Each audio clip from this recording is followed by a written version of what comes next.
Going Through Life with Betty and Bob.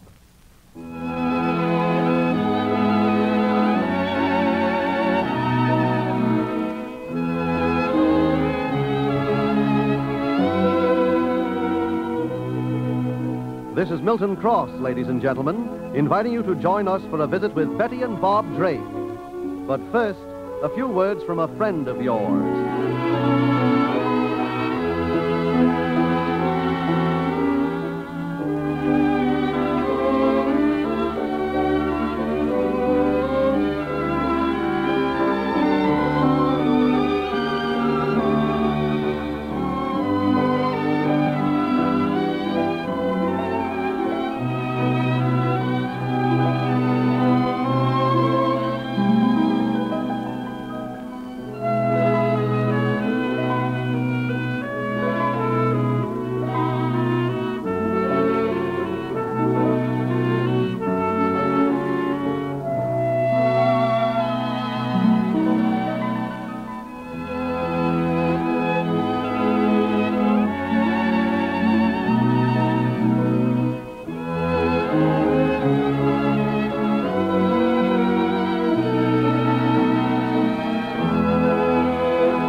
Well, Betty and Bob, with the aid of the young schoolteacher, Chet Andrews, succeeded in preventing a mob of indignant citizens from doing violence to Frank Rusak, the farmer down the road who locked himself in his house with his two daughters, keeping them from going to school, and who wounded a deputy sheriff who came to arrest him.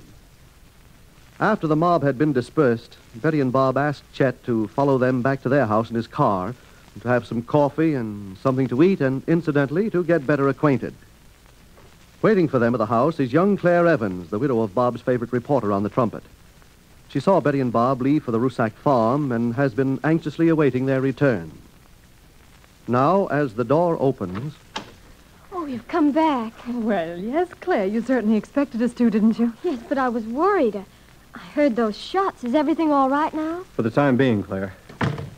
Oh, Claire, I want you to meet Mr. Andrews. Mr. Andrews, this is Claire Evans. Oh, how do you do? How do you do? Mr. Andrews is the new schoolteacher out here. Just how long have you been out here, Andrews? Oh, a little over 6 months. Like it? Well, for the most part, yes. Mm-hmm. Well, let's not all stand around like this. Please sit down, everybody. Oh, thank you. Now, suppose Claire and I go into the kitchen and get some coffee and prepare some sandwiches for you. Oh, please don't bother. It's so late. I hate the idea of keeping you up. After all the excitement of tonight, we won't be able to sleep for quite a while anyway, will we, Betty? No, I'm afraid not, dear. What happened? Well, Claire, it was just a case of a lot of people who were ordinarily good people losing their senses and trying to take the law into their own hands. Rusak had locked himself in his house with his two daughters, and the mob was about to try and get him out, even if it meant setting fire to the house. When Andrews here put in his appearance and stopped it. No, I didn't stop it. All I did was to give you and Mrs. Drake the opportunity to step in and tell those people off. I must admit you did a fine job of it, too. It was such a frightful thing. Seeing people in that crowd that you knew and liked and who have been friends of yours. And then to catch glimpses of their faces. Faces like animals. Oh, thank heaven we stopped them from committing an awful crime. But that cut on Mr. Andrews' face. Oh, it's nothing. It stopped bleeding. Well, I know, but we'd better dress it anyway.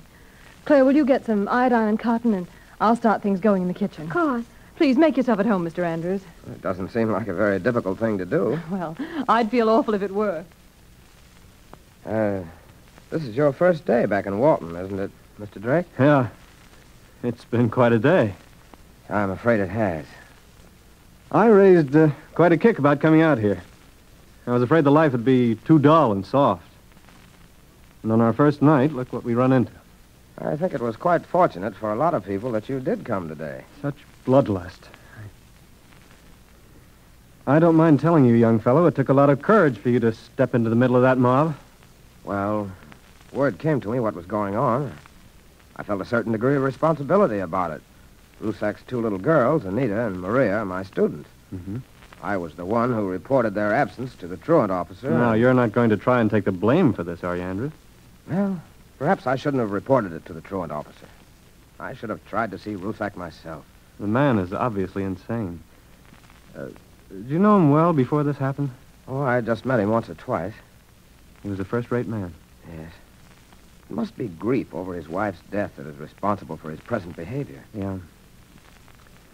Yeah, there's no accounting how any human being will behave when he's hit by a terrible tragedy. No, there isn't. This is a very lovely house, Mr. Drake.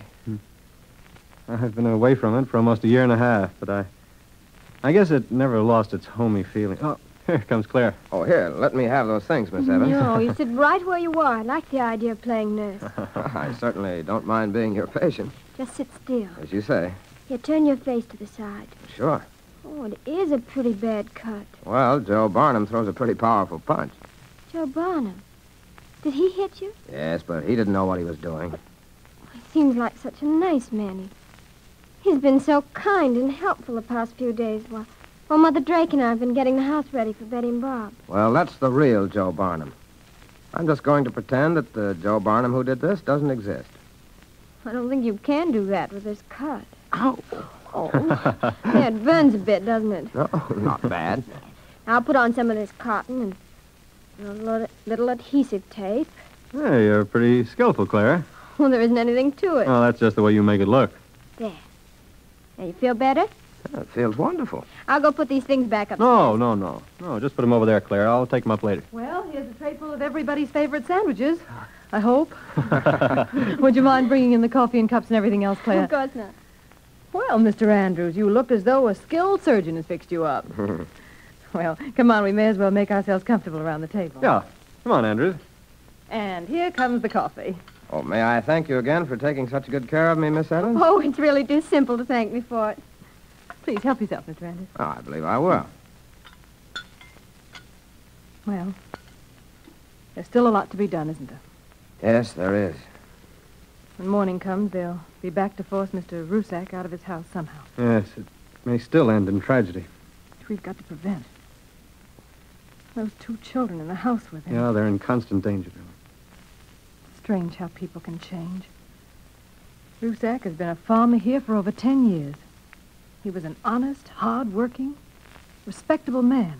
Yes, when I first came here, his two daughters were by all odds the neatest, best cared for, and the best-mannered children in the school. They were the product of a fine home. Soon after Mrs. Rusak died, the difference was sudden and shocking. Was it? Well, they weren't as well kept. They looked as though they'd been crying most of the time. And one day, I noticed a welt over Anita's face. Oh, it's almost too impossible to believe. Well, it certainly is. The next thing I knew, they stopped coming to school. After a week, I dropped a couple of notes to Mr. Rusak and got no answer. So I was forced to make a report to the truant officer. Rusak chased him off the property with a shotgun. He came back with a deputy sheriff, and Rusak wounded him. Then, well, you saw what happened tonight. Oh, poor little girl. He doesn't know what he's doing. As I told Mr. and Mrs. Drake, he probably feels the death of his wife wasn't natural, wasn't just an act of God, but somehow was a plot of society against him. But how could he do so? I'm afraid that's what happens sometimes when grief deranges the human mind. Yeah. So here we are. He wounded a deputy sheriff, and if he doesn't surrender quietly, the law is perfectly justified in taking him by force. But it would be better if he did surrender quietly, Bob. It'd be better for him and the children. Then maybe something can be done for him. But how? Well, maybe we can think of a way. Who can that be? I'll go see who it is. Mr. Andrews! Right. Mr. Andrews! Anita! Oh, Mr. Andrews! Anita, what is it, Anita? What's happened? I got away. My father... Now, take it easy, Anita. Oh, please, now stop crying. This is Anita, Mr. Rusak's older daughter. Yes. Come on over here. My father, Sit down here, darling. Don't cry. Oh, Mr. Andrews. I'll do as I say, Anita. You know I'm a friend of yours. Yes, I know. You know that I want to help you. Yes. Well, then just stop crying for a little while and tell me what happened. Now, how'd you get here? When the crowd outside the house went away tonight, my father lay down on the bed and fell asleep. But before he fell asleep, he said What did he say, Anita? He said that they'd never get him alive. And he wouldn't let him have Maria or me either. Oh, you poor child. Maria got so scared, she started to cry and hid under the bed. What's happened to Papa? Why is he like this? And then what happened, Anita? I opened the back window, and I sneaked out to the road, and I started to run. I see. Well, where were you going? I don't know. I just wanted to find somebody to tell him to leave my father alone, that he'd be all right soon, that they mustn't kill him. And then I recognized your car outside here, Mr. Andrews. All right, Anita. Have you had anything to eat, dear? No, not since this morning. Oh, here, take one of these sandwiches, and I'll go bring you a glass of milk. Milk? I haven't had any milk in 2 days. We haven't been out of the house. Nobody's fed the cows or the chickens. They must all be dead. No, I'm sure they're all right, Anita. Yes. Come on, darling. Eat that sandwich. That's a good I'm girl. so hungry. And Maria's hungry, too. Well, she'll have some food, too. Here, Anita. Here's a glass of milk. Oh, thanks. Thanks a lot. Anita, Yes, you say that when you left, your father was asleep? yes. Say, perhaps if we all went back there now, we might be able to talk to your father. Oh, he'll want to kill you. No, I don't think so. He'll want to kill you. All right, darling. Come on now. Finish your milk. Will Betty's plan work? Will they be able to get to Rusak and talk to him? Or will he try to kill them, too? Be sure you are with us at our next meeting to find out the answers to these important questions.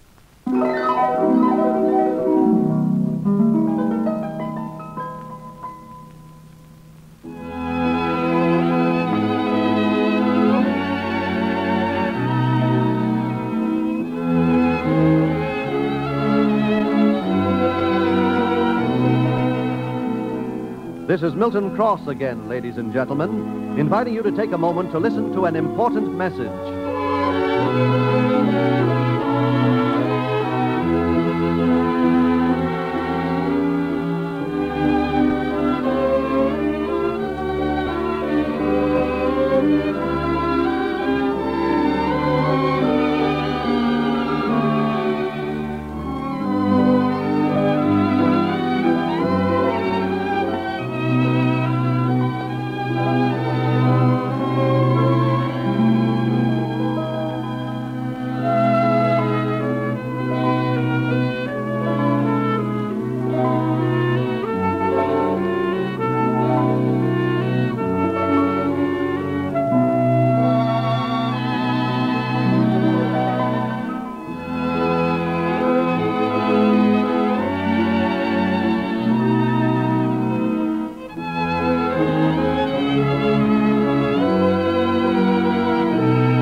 This program is presented over this station 5 times each week, Monday through Friday, at this same hour. Join us when we next meet Betty and Bob. Your announcer, Milton Cross.